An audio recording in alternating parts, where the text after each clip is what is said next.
Hello everyone. In this video, we're answering a popular question. Can you install Windows 11 on a Chromebook?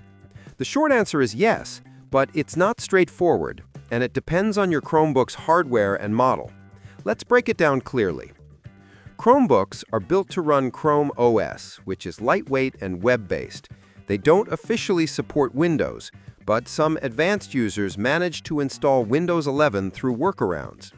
To do that, your Chromebook needs an Intel or AMD processor, at least 64 gigabytes of storage, and 4 gigabytes of RAM. Most low-end Chromebooks with ARM processors won't work because Windows doesn't support ARM on Chrome OS devices yet. If your Chromebook meets the hardware requirements, you can try installing Windows 11 using a method called dual booting or by completely replacing Chrome OS. One common tool people use is Mr. Chromebox's firmware utility, which allows you to install a full BIOS and boot from a Windows USB installer.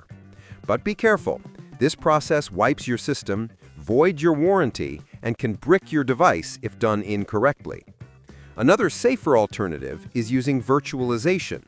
You can install Windows 11 inside a virtual machine using tools like QEMU or VirtualBox on supported Chromebooks with Linux enabled.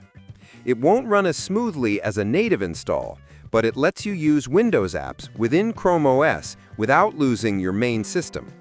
In simple terms, yes, it's technically possible to install Windows 11 on some Chromebooks, but it's risky, unofficial, and not ideal for beginners.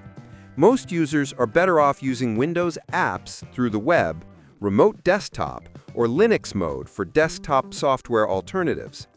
So if you just need Windows functionality, there are safer ways. But if you want to experiment and your Chromebook meets the specs, you can try it. Just make sure to back up your data and proceed with caution. Subscribe the channel for more videos.